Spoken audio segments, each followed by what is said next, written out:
మంచిర్యాల జిల్లాలో మూడో విడత పంచాయతీ ఎన్నికల కౌంటింగ్ కొనసాగుతోంది. పటిష్ట భద్రత మధ్య ఓట్ల లెక్కింపు జరుగుతోంది. మొదట పోస్టల్ బ్యాలెట్లను లెక్కించారు. తర్వాత వార్డు ఓట్లను లెక్కిస్తున్నారు. ఆ తర్వాత సర్పంచ్ ఓట్లను లెక్కించనున్నారు. సాయంత్రంలోపు సర్పంచ్, వార్డు సభ్యుల ఫలితాలు రిలీజ్ కానున్నాయి. 1 గంట వరకు 84.51% పోలింగ్ నమోదైంది.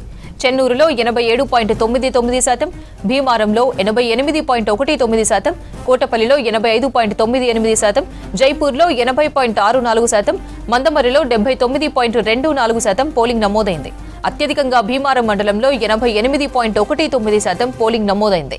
పోలింగ్ కేంద్రాల వద్ద ఓటర్లు తమ ఓటు హక్కును వినియోగించుకున్నారు. ఎలాంటి అవాంఛనీయ ఘటనలు జరగకుండా పోలీసులు బందోబస్తు ఏర్పాటు చేశారు. మంచిర్యాల జిల్లాలో మూడో విడత పంచాయతీ ఎన్నికల కౌంటింగ్ కొనసాగుతోంది. పటిష్ట భద్రత మధ్య ఓట్ల లెక్కింపు జరుగుతోంది. మొదట పోస్టల్ బ్యాలెట్లను లెక్కించారు. తర్వాత వార్డు ఓట్లను లెక్కిస్తున్నారు. ఆ తర్వాత సర్పంచ్ ఓట్లను లెక్కించనున్నారు. సాయంత్రంలోపు సర్పంచ్, వార్డు సభ్యుల ఫలితాలు రిలీజ్ కానున్నాయి. 1 గంట వరకు 84.51% పోలింగ్ నమోదైంది. చెన్నూరులో 87.99%, భీమారంలో 88.19%, కోటపల్లిలో 85.98%, జైపూర్లో 80.64%, మందమరిలో 79.24% పోలింగ్ నమోదైంది. అత్యధికంగా భీమారం మండలంలో 88.19% పోలింగ్ నమోదైంది. పోలింగ్ కేంద్రాల వద్ద ఓటర్లు తమ ఓటు హక్కును వినియోగించుకున్నారు. ఎలాంటి అవాంఛనీయ ఘటనలు జరగకుండా పోలీసులు బందోబస్తు ఏర్పాటు చేశారు. మరిన్ని డీటెయిల్స్ మంచిర్యాల నుంచి సాగర్ లైవ్ లో అందిస్తారు. Sagar, third phase counting updates ఏంటి?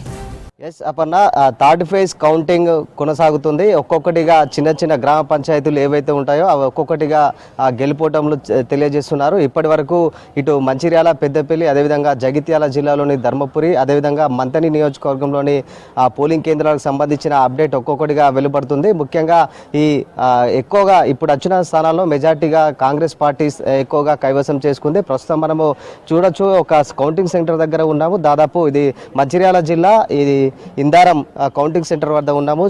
ఎలక్షన్ మొత్తం కౌంటింగ్ కూడా ఒక్కొక్క వార్డుగా పిలిచి లెక్కిస్తున్న పరిస్థితి కనిపిస్తుంది. పటిష్ట బందోబస్తు ఏర్పాటు చేసిన లెక్కింపు అయితే జరుగుతుంది. మనం చూడొచ్చు విజువల్స్లో మొత్తం కూడా డోర్స్ లాక్ చేసి ఓట్ల లెక్కింపు జరుగుతుంది. ఇట్లా ఓవరాల్గా ఇటు మంచిర్యాల, పెద్దపల్లి జిల్లాలో ఒక్కొక్క అభ్యర్థి గెలుపులు అనేటివి జరుగుతున్నాయి. ఒకసారి చూద్దాం. మనం ఇప్పటి వరకు వచ్చిన ఒకసారి చూస్తే దాదాపు ఇప్పుడు జగిత్యాల జిల్లాకు సంబంధించి పెగడపల్లి మండలం నరసింహునిపేట కాంగ్రెస్ అభ్యర్థిగా గెలుపొందారు. ఇది మొట్టమొదటి జిల్లాలోనే ధర్మపురి నియోజకవర్గంలో మొట్టమొదటిసారిగా ఇది విజయం చెప్పొచ్చు. ఇట్లా అదేవిధంగా ఈ పెద్దపల్లి జిల్లా సుల్తానాబాద్ మండలం నర్సయ్యపల్లె సర్పంచ్గా కాంగ్రెస్ పార్టీ అభ్యర్థి జూపల్లి తిరుమలరావు, అదేవిధంగా మంతని నియోజకవర్గంలో మల్హర్ మండలం మల్లంపల్లి గ్రామ సర్పంచ్గా జాడి రాములు, ఇండిపెండెంట్ అభ్యర్థి ఇప్పలపల్లి గ్రామ సర్పంచ్గా అభ్యునయవేణి లింగస్వామి కాంగ్రెస్ అభ్యర్థి గెలుపొందారు. ఇట్లా ఓదెల మండలం లంబాడిపండ తండ సర్పంచ్గా నిమ్మ నాయక్ కాంగ్రెస్ గెలుపొందారు. కోటపల్లి మండలం రాజారం సర్పంచ్ అభ్యర్థులకు ఓట్లు సమానం రావడంతో ఇక్కడ రీకౌంటింగ్కి వాళ్ళు అభ్యర్థులు ఎవరైతే ఆదేశాలు ఇచ్చారో రీకౌంటింగ్ కావాలని కోరగానే మళ్ళీ రీకౌంటింగ్ జరుగుతుంది.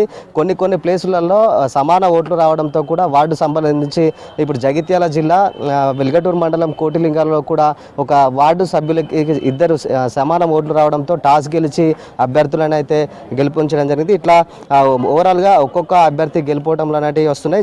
జయశంకర్ భూపాలపల్లి జిల్లాకి వస్తే మాముత్తారం మండలం ప్రేమ్ నగర్ గ్రామ సర్పంచ్గా జాటోతు రాజు నాయక్ కాంగ్రెస్ పార్టీ నుంచి గెలిచారు.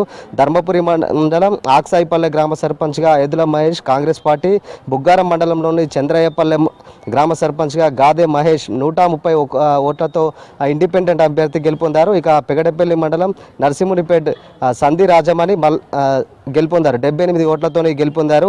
ఇలా మేక వెంకయ్యపల్లి పెగడపల్లి మండలం జీల రాకేష్ ఈయన కూడా గెలుపొందారు. ఇక గొల్లపల్లి మండలం గంగాదేవినపల్లి సర్పంచ్ పేరు జలంధర్ కాంగ్రెస్ పార్టీ. ఇట్లా ఒక్కొక్కటిగా ఇప్పటికైతే చిన్న అంటే ఇవన్నీ కూడా 400-500 ఓట్లకు సంబంధించిన ఓట్లు ఉంటాయి కాబట్టి ఫలితాలు వెంటనే వెలువడుతున్నాయి. ఇక మేజర్ గ్రామ పంచాయతీల విషయానికి వస్తే దాదాపు రాత్రి 8-9 కూడా పట్టే అవకాశం ఉంది. ఇప్పుడు మనం వెనకాల ఉన్న జీపీ ఇందారం జీపీ అయితే ఇక్కడ దీనికి సంబంధించిన పోలింగ్ కేంద్రంలో దాదాపు రాత్రి 9 అయ్యే అవకాశం ఉంది. మొత్తం 13 వార్డులు ఉన్నాయి. ఇప్పుడు 4 వార్డులు పూర్తయిపోయి ఇంకా మిగిలిన వార్డులకు సమయం పట్టే అవకాశం ఉంది.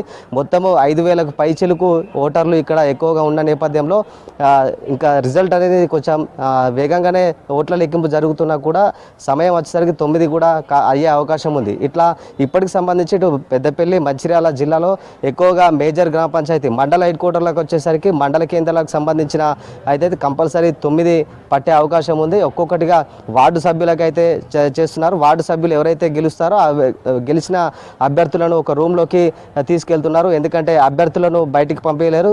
తర్వాత ఉప సర్పంచ్ ఎన్నిక అనేది ఉంటుంది. ఇట్లా ఉప సర్పంచ్ ఎన్నిక తర్వాత సర్పంచ్